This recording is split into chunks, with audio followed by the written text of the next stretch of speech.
प्रिय छात्रों, हिंदी के इस शिक्षण सत्र में आपका हार्दिक स्वागत है। आज हम काव्य खंड के अंतर्गत पदावली शीर्षक कविता के प्रथम भाग का अध्ययन करेंगे। इसकी रचना भगवान श्री कृष्ण की अनन्य उपासिका मीराबाई ने की है। भक्तिकाल में कुछ ऐसे कवि हुए हैं जिन्होंने संप्रदाय विशेष में न बंधकर राधा कृष्ण की विभिन्न लीलाओं का स्वतंत्र रूप से वर्णन किया है। मीराबाई का उनमें प्रमुख स्थान है। मीराबाई की भक्ति माधुर्य भाव की है। वे श्री कृष्ण के प्रेम में अनुरक्त हैं और उनके मधुर मिलन के स्वप्न को संजोए हुए हैं। विभिन्न राग रागिनियों में बद्ध उनका काव्य संगीत और छंद विधान की दृष्टि से उच्च कोटि का है। आइए छंद देखें। यह गेय पद का छंद है, इसलिए इसे गुनगुनाया जा सकता है। आइए दो पंक्तियां गुनगुना लेते हैं। बसो मेरे नैनन में नंदलाल, बसो मेरे नैनन में नंदलाल। मोर मुकुट मकराकृत कुंडल, मोर मुकुट मकराकृत कुंडल, अरुण तिलक दिए भाल। बसो मेरे नैनन में नंदलाल, बसो मेरे नैनन में नंदलाल। संदर्भ: प्रस्तुत सुललित, सार गर्भित एवं मार्मिक काव्य पंक्तियां हमारी पाठ्य पुस्तक हिंदी के काव्य खंड के अंतर्गत पदावली शीर्षक से अवतरित हैं।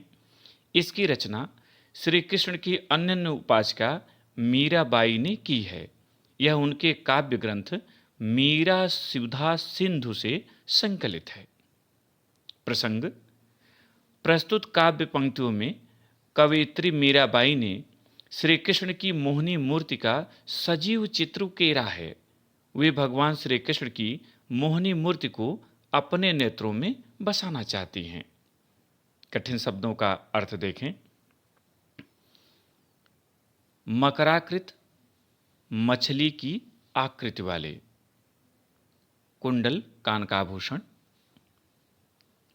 अरुण, लाल, भाल माने मस्तक।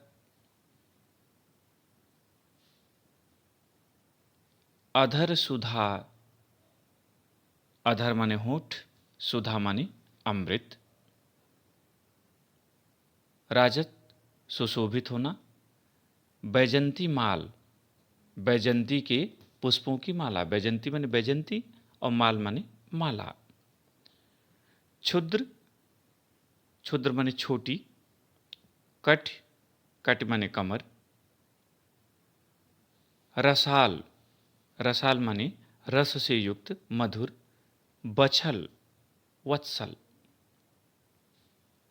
व्याख्या देखें।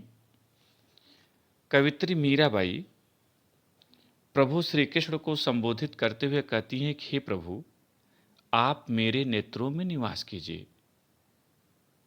नंद के पुत्र अर्थात श्री कृष्ण, आप मेरे नेत्रों में निवास कीजिए।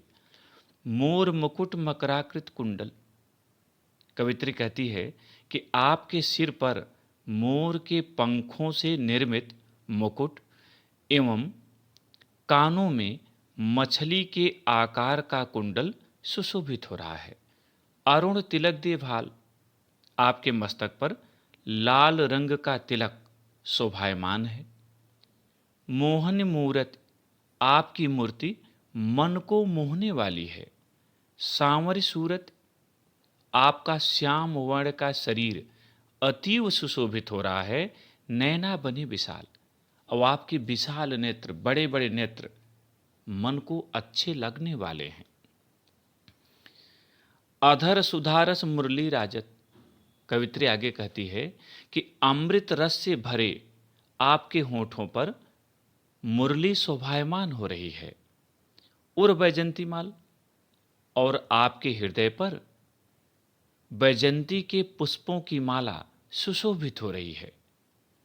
क्षुद्र घंटिका कटितट शोभित, आपकी कमर में बंधी करधनी में छोटी छोटी घंटियां सुशोभित हो रही हैं। और नूपुर शब्द रसाल, आपके पैरों में बंधे हुए घुघुरुओं की मधुर ध्वनि बहुत ही रसयुक्त प्रतीत होती है, रसीली प्रतीत होती है। मीरा प्रभु संतन सुखदाई, मीराबाई कहती हैं, हे प्रभु, आप संतों को सुख देने वाले हैं, संत जनों को सुख देने वाले हैं, भक्त वत्सल गोपाल, और भक्तों पर कृपा करने वाले हैं, उनसे स्नेह करने वाले हैं। इसलिए हे प्रभु, आप मेरे नेत्रों में निवास कीजिए, मेरे नेत्रों में बस जाइए। परीक्षा में आपको संदर्भ, प्रसंग, व्याख्या और काव्य सौंदर्य लिखना होता है। काव्य सौंदर्य के लिए अलग से अंक निर्धारित हैं। तो इस पद के लिए काव्य सौंदर्य देखें। पहला, इन पंक्तियों में श्री कृष्ण की मनमोहक छवि का मनोहारी चित्रण किया गया है। दूसरा, रस, भक्ति एवं श्रृंगार रस। तीसरा, छंद, गेय पद। चौथा, अलंकार, पूरे पद में अनुप्रास अलंकार है। अगर आप ध्यान से देखें तो आपको दिखाई देगा कि मुकुट मकराकृत, मोर मुकुट मकराकृत, यानी मौवर्ण की यहाँ आवृत्ति हुई है। सांवर सूरत, सवर्ण की। मोहन मूरत, मवर्ण की। शब्द रसाल, सवर्ण की। इस तरह से पूरे पद में प्रत्येक पंक्ति में वर्णों की आवृत्ति है, इसलिए यहाँ अनुप्रास अलंकार है। भाषा, ब्रज, शैली, यहाँ मुक्तक शैली है। आप इसे मुक्तक काव्य की पद शैली भी लिख सकते हैं। गुण, प्रसाद गुण एवं माधुर्य गुण। शब्द शक्ति, अभिधा। भाव साम्य, कवि बिहारी लाल भी मीरा की तरह श्री कृष्ण को अपने नेत्रों में बसाना चाहते हैं।